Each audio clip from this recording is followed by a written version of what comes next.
ये वतन का राग। और अब वतन का राग कार्यक्रम में हम आत्मीय स्मरण करने जा रहे हैं महान वैज्ञानिक डॉक्टर होमी जहांगीर भाभा का। आधुनिक भारत को आज दुनिया जिस ऊंचाई से देखती है, ये केवल उन लोगों के अथक परिश्रम से संभव हो पाया है जिन्होंने अपनी संपूर्ण प्रतिभा, सारा ज्ञान, अपना संपूर्ण जीवन देश के विकास के लिए समर्पित कर दिया। ऐसी ही महान विभूतियों में से एक थे सुप्रसिद्ध वैज्ञानिक और भारतीय परमाणु कार्यक्रम के जनक डॉक्टर होमी जहांगीर भाभा, जिनकी मेहनत ने भारत को परमाणु शक्ति संपन्न दुनिया के कुछ चुनिंदा देशों की पंक्ति मिलाकर खड़ा कर दिया। और आज परमाणु ऊर्जा का उपयोग कृषि, उद्योग, औषधि निर्माण तथा प्राणी शास्त्र समेत विविध क्षेत्रों में हो रहा है। होमी जहांगीर भाभा आजाद भारत में वैज्ञानिक चेतना के विकास में महत्वपूर्ण भूमिका निभाने वाले महान वैज्ञानिक थे। उन्होंने भारत में नाभिकीय विज्ञान में उस दौर में कार्य आरंभ किया जब अविच्छिन्न श्रृंखला अभिक्रिया की जानकारी देश में न के बराबर थी और परमाणु ऊर्जा से बिजली उत्पादन की बात कोई मानने को तैयार नहीं था। होमी जहांगीर भाभा का जन्म 30 अक्टूबर सन 1909 को मुंबई के एक शिक्षित और समृद्ध पारसी परिवार में हुआ था। उनके पिता का नाम जहांगीर और मां का नाम मेहरबाई भाभा था। उनकी प्रारंभिक शिक्षा मुंबई में ही हुई। वो बचपन से ही पढ़ने लिखने में बहुत तेज थे। विज्ञान में उनकी विशेष रुचि थी। साथ ही संगीत, चित्रकारी और साहित्य की ओर भी उनका रुझान था। उनके पिता चाहते थे कि वो इंजीनियरिंग की पढ़ाई करें। एल्फिंगस्टन कॉलेज मुंबई में पढ़ाई करने के बाद होमी जहांगीर भाभा अपने माता पिता की इच्छा के अनुसार उच्च शिक्षा के लिए कैम्ब्रिज विश्वविद्यालय गए। वहां शिक्षा के दौरान उनकी रुचि विशेष रूप से भौतिक विज्ञान की ओर हुई और उन्होंने पत्र लिखकर अपने पिता को बता दिया कि भौतिक विज्ञान ही उनका अंतिम लक्ष्य है। कैम्ब्रिज यूनिवर्सिटी में उन्हें नोबेल पुरस्कार विजेता भौतिक शास्त्री पॉल एड्रियन मॉरिस डिराक से गणित पढ़ने का अवसर मिला, जो क्वांटम थियरी के विशेषज्ञ थे। कुछ समय बाद होमी जहांगीर भाभा ने कैवेंडिश प्रयोगशाला में भी काम किया। उनका पहला शोध पत्र the absorption of cosmic radiations 1933 में प्रकाशित हुआ था। इसी वर्ष उन्हें नाभिकीय भौतिकी में डॉक्टरेट की उपाधि प्राप्त हुई। उनके शोध पत्र के कारण उन्हें वर्ष 1934 में 3 वर्षों के लिए आइजैक न्यूटन छात्रवृत्ति भी प्राप्त हुई। कैम्ब्रिज विश्वविद्यालय में होमी जहांगीर भाभा का शोध कार्य ब्रह्मांडीय किरणों पर केंद्रित था। होमी जहांगीर भाभा का सबसे अहम शोध पत्र पॉजिट्रॉन भौतिकी से संबंधित था। इसी शोध पत्र में उन्होंने भाभा स्कैटरिंग के बारे में बताया था। भाभा स्कैटरिंग इलेक्ट्रॉन्स और पॉजिट्रॉन्स के बीच बिखराव की जानकारी देता है।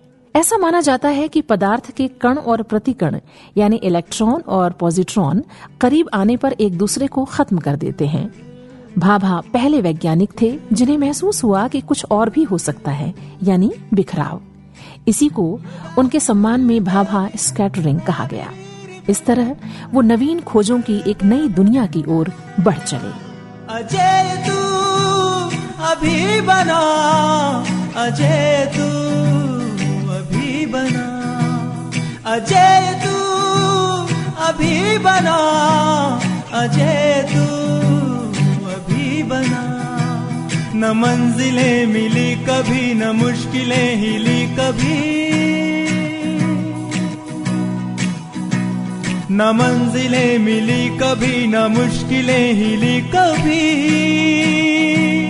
अजय तू अभी बना, अजय तू अभी बना,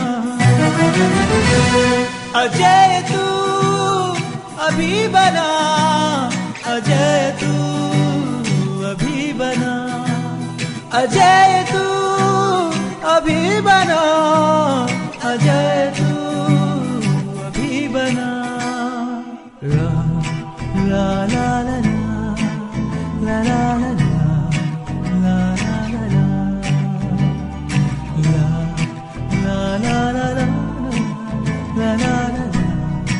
ला ला ला ला।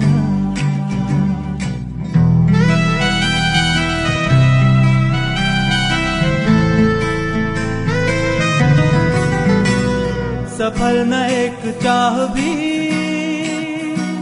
सुनी न एक आह भी, सफल न एक चाह भी, सुनी न एक आह भी, मगर नयन भुला सके कभी न स्वप्न देखना। अजय तू अभी बना, अजय तू अभी बना, अजय तू अभी बना, अजय तू अभी बना। ला ला ला ला ला ला ला ला ला ला ला ला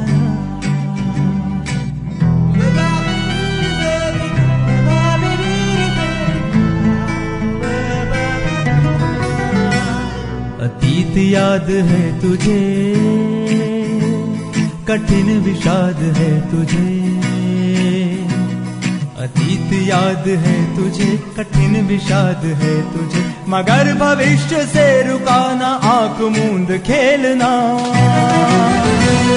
अजय तू अभी बना, अजय तू अभी बना, अजय तू अभी बना, अजय तू अभी बना।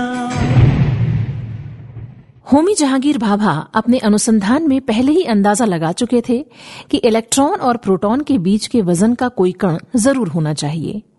इसे उस वक्त मेसॉन कहा गया, लेकिन आज इस पार्टिकल को हम मियॉन कहते हैं। मियॉन के अध्ययन से हमारे सौर मंडल के नित नए राज खुल रहे हैं।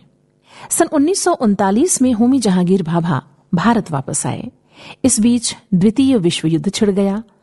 उन्होंने नोबेल पुरस्कार विजेता चंद्रशेखर वेंकट रमन के आग्रह पर बेंगलुरु में स्थित भारतीय विज्ञान संस्थान में काम करना शुरू कर दिया। उन्होंने न केवल अपना शोध कार्य जारी रखा, बल्कि अन्य भारतीय युवा वैज्ञानिकों को भी अपना सहयोग दिया। देश की परिस्थितियां बता रही थीं कि भारत अब और अधिक समय तक गुलाम नहीं रहेगा। ऐसे समय में होमी जहांगीर भाभा के मन में एक चिंता जन्मी कि क्या भारत वैज्ञानिक विकास की दिशा में विश्व में अन्य देशों के साथ कदम से कदम मिलाकर चल पाएगा। इस जिम्मेदारी ने उनके दिमाग में भारत में परमाणु ऊर्जा के विकास का खाका तैयार कर दिया। ये वो समय था जब दुनिया के विकसित देशों में न्यूक्लियर फिजिक्स के क्षेत्र में तेजी से शोध कार्य चल रहा था। कुछ वैज्ञानिकों का मानना था कि नाभिकीय विखंडन से परमाणु ऊर्जा प्राप्त की जा सकती है और कुछ ही दशकों में इसका उपयोग विद्युत शक्ति के उत्पादन में किया जा सकेगा। अधिकतर वैज्ञानिक इससे सहमत नहीं थे, लेकिन डॉक्टर होमी जहांगीर भाभा को विश्वास था कि परमाणु ऊर्जा यानी कि न्यूक्लियर पावर प्लांट जल्द ही एक सच्चाई बन जाएगी। डॉक्टर भाभा को परमाणु ऊर्जा एक बहुत ही आकर्षक विकल्प लग रहा था, क्योंकि उनका मानना था कि जैसे जैसे भारत विकास के पथ पर आगे बढ़ेगा, उसकी ऊर्जा की आवश्यकता बढ़ती जाएगी और उसकी ऊर्जा की बढ़ती मांग देश के पारंपरिक ऊर्जा स्रोतों से पूरी नहीं हो पाएगी। विकसित देशों में परमाणु ऊर्जा पर शोध कार्य बहुत ही गोपनीय तरीके से हो रहा था। होमी जहांगीर भाभा का ये मानना था कि यदि भारत को इस दिशा में काम करना है तो उसके लिए तकनीकी ज्ञान भी भारत में ही विकसित करना होगा। इसके लिए ऐसे संस्थानों की जरूरत थी जो पूरी तरह से न्यूक्लियर फिजिक्स के क्षेत्र में मूलभूत अनुसंधान करने को समर्पित हों। इस तरह उनके मन में सोते जागते एक नए, विकसित और सशक्त भारत का सपना पलने लगा। भारत जननी तेरी जय विजय हो भारत जननी तेरी जय विजय हो। तू बुद्धि और ज्ञान की आगा, तू बुद्धि और ज्ञान की आगा। तेरा विजय सूर्य माता उदय हो, तेरा विजय सूर्य माता उदय हो। भारत जननी तेरी जय विजय हो। भारत जननी तेरी जय विजय हो।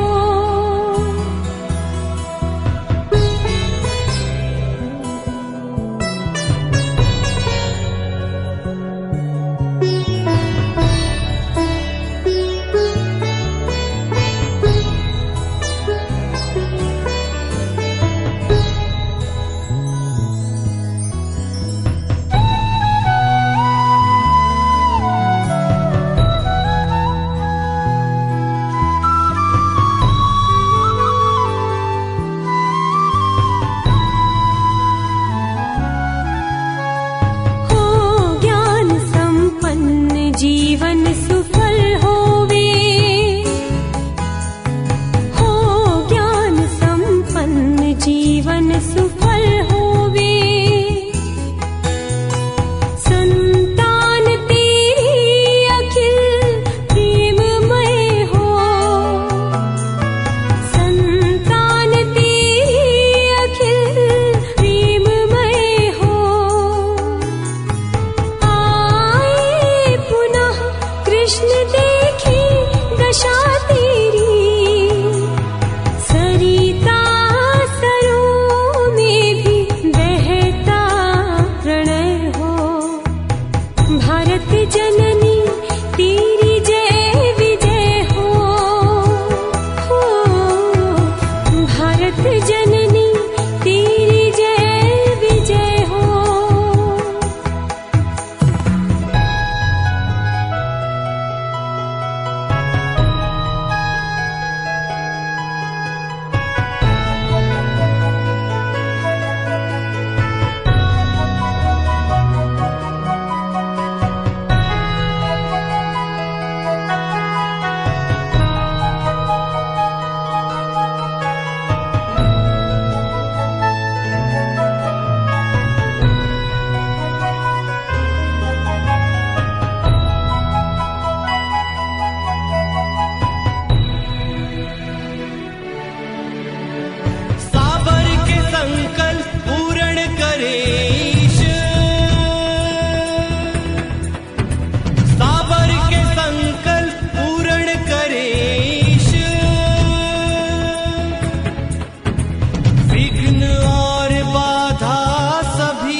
फिर यहाँ वे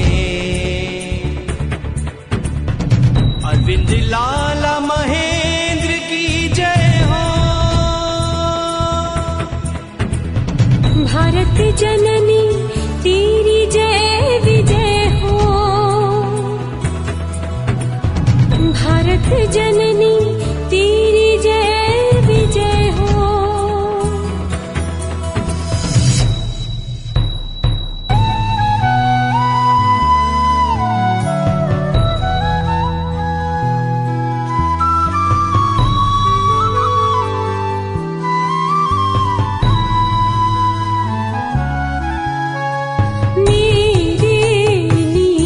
जेल हो स्वर्ग का द्वार, मेरे लिए जेल हो स्वर्ग का द्वार।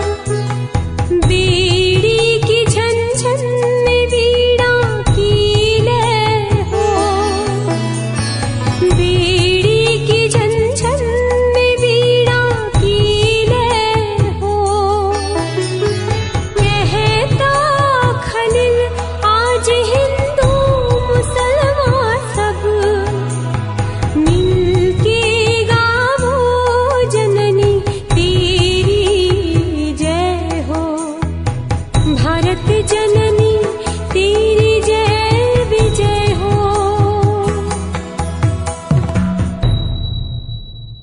एक सशक्त भारत का सपना लिए आजादी से 2 साल पहले ही सन 1945 में होमी जहांगीर भाभा ने मुंबई में Tata institute of fundamental research की स्थापना की। वो बेंगलुरु से मुंबई आ गए। उन्होंने युवा शोधकर्ताओं को आमंत्रित किया और उन्हें अपने नए संस्थान में कार्य करने के लिए समुचित अवसर, साधन और वातावरण प्रदान किया। जल्द ही Tata institute of fundamental research एक श्रेष्ठ संस्थान बन गया। आज दुनिया में इसका एक महत्वपूर्ण स्थान है, जहां विज्ञान और गणित के क्षेत्र में अंतर्राष्ट्रीय स्तर के शोध होते हैं। उन दिनों हिरोशिमा और नागासाकी में परमाणु ऊर्जा के विध्वंसक स्वरूप को देखकर दुनिया सहम गई थी। लेकिन तब तक कुछ वैज्ञानिक ये भी स्थापित कर चुके थे कि परमाणु ऊर्जा को नियंत्रित करके उससे बिजली बनाई जा सकती है। डॉक्टर भाभा ने न्यूक्लियर पावर प्लांट के क्षेत्र में नई संभावनाओं की वकालत की, स्वतंत्र भारत के विकास में परमाणु ऊर्जा के महत्व को रेखांकित किया। इस तरह परमाणु ऊर्जा आयोग की स्थापना हुई। डॉक्टर भाभा की पहल पर आयोग ने परमाणु ऊर्जा के लिए जरूरी खनिजों से यूरेनियम और थोरियम की खोज के लिए देशव्यापी अभियान चलाए। खनिज खोज से लेकर तकनीकी शोध और विकास का सारा कार्य आरंभ हुआ। जल्द ही ये कार्य इतना बड़ा हो गया कि इसको अब Tata institute of fundamental research में जारी रख पाना संभव नहीं था और इसके लिए एक अलग संस्थान की जरूरत महसूस होने लगी। सन 1954 में होमी जहांगीर भाभा ने मुंबई के पास 1200 एकड़ की जमीन पर परमाणु ऊर्जा संस्थान स्थापित किया, जिसे आज हम भाभा परमाणु अनुसंधान केंद्र के नाम से जानते हैं। इस संस्थान ने विज्ञान जगत में एक विशिष्ट नाभिकीय अनुसंधान संस्थान के रूप में अपनी पहचान स्थापित की। सन 1958 में होमी जहांगीर भाभा ने ट्रॉम्बे में न्यूक्लियर पावर ट्रेनिंग सेंटर की स्थापना की, जहां हर साल पूरे भारत से साइंस और इंजीनियरिंग के ग्रेजुएट छात्रों को चुनकर प्रशिक्षित किया जाने लगा। डॉक्टर भाभा ने भारत में न्यूक्लियर पावर प्रोग्राम की परिकल्पना की, जिसका सफल परिणाम भारत ने आने वाले समय में देखा और आज विश्व पटल पर भारत की पहचान एक सशक्त राष्ट्र की है। आज भारत के कई परमाणु बिजली संयंत्र हैं, जहां परमाणु ऊर्जा से विद्युत शक्ति का उत्पादन सफलतापूर्वक किया जा रहा है। होमी जहांगीर भाभा बहुत जल्द समझ गए थे कि अंतरिक्ष के क्षेत्र में आगे बढ़ने के लिए रॉकेट और उपग्रहों का विकास भी बहुत जरूरी है। इसलिए उन्होंने अंतरिक्ष के क्षेत्र में शोध कार्य शुरू करवाने का भी प्रस्ताव रखा। वो स्पेस रिसर्च के क्षेत्र में भी बहुत से सपने देख रहे थे, लेकिन ये दुर्भाग्य रहा कि 24 जनवरी सन 1966 को एक विमान हादसे में उनका दुखद निधन हो गया। देश दुनिया में अनेक पुरस्कारों से अलंकृत डॉक्टर होमी जहांगीर भाभा को भारत सरकार ने पद्म भूषण सम्मान से विभूषित किया था। डॉक्टर होमी जहांगीर भाभा सच्चे अर्थों में आधुनिक भारत के निर्माताओं में से एक थे। भारत के वैज्ञानिक विकास के लिए वो आजीवन प्रयत्नशील रहे। देश उनके अतुलनीय योगदान को कभी भुला नहीं सकता है। ऐसी महान विभूति को हम शत शत नमन करते हैं। मन समर्पित, तन समर्पित और ये जीवन समर्पित। मन समर्पित, तन समर्पित और ये जीवन समर्पित। मन समर्पित, तन समर्पित और ये जीवन समर्पित। चाहता हूँ देश के धरते तुझे कुछ और भी दूँ। मन समर्पित, तन समर्पित और ये जीवन समर्पित। चाहता हूँ देश के धरते तुझे कुछ और भी दूँ। मन समर्पित, तन समर्पित और ये जीवन समर्पित।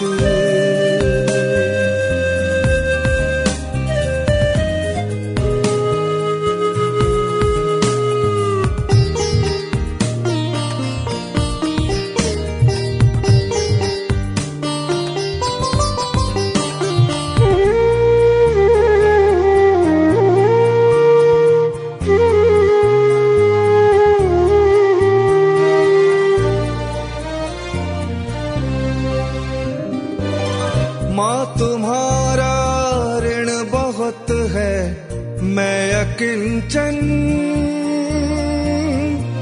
किंतु इतना कर रहा फिर भी निवेदन। माँ तुम्हारा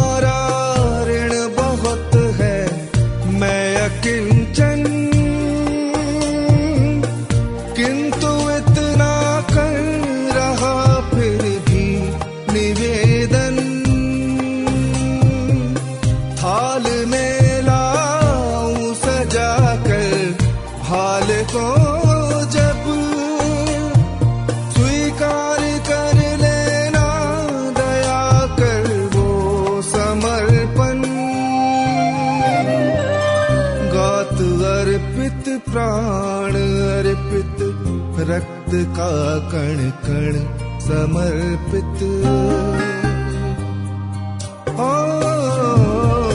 गात अर्पित, प्राण अर्पित, रक्त का कण कण समर्पित, मन समर्पित, तन समर्पित, और ये जीवन समर्पित।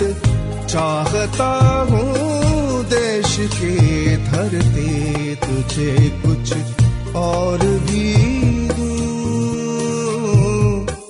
मन समर्पित, तन समर्पित, और ये जीवन समर्पित। चाहता हूँ देश की धरती तुझे कुछ और भी दूं। मन समर्पित, तन समर्पित, और ये जीवन समर्पित।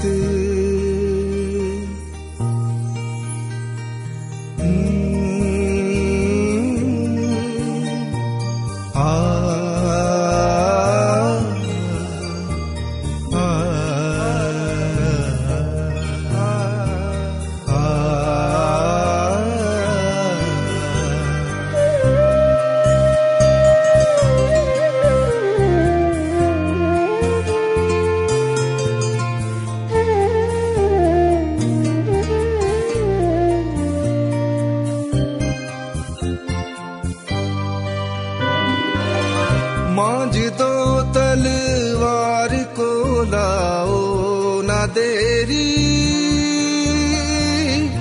बांध दो कस कर कमर पर ढाल मेरी। मांझ दो तलवार को लाओ ना देरी, बांध दो कस कर कमर पर ढाल मेरी। भाल पर मल दो चरण की धूल थोड़ी, शीश पर आशीष की छाया घनेरी। स्वप्न अर्पित, प्रश्न अर्पित, आयु का क्षण क्षण समर्पित। स्वप्न अर्पित, प्रश्न अर्पित, आयु का क्षण क्षण समर्पित। मन समर्पित, तन समर्पित, और ये जीवन समर्पित। चाहता हूँ देश की धरती तुझे कुछ और भी दूं। मन समर्पित, तन समर्पित, और ये जीवन समर्पित।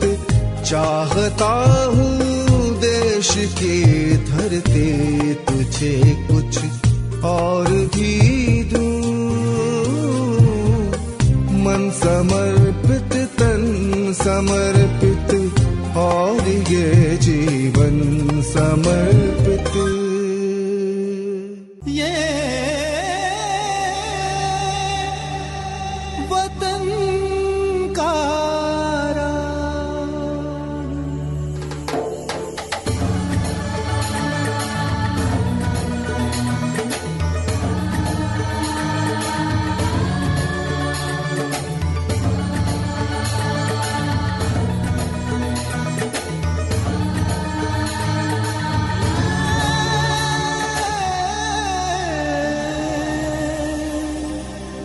वतन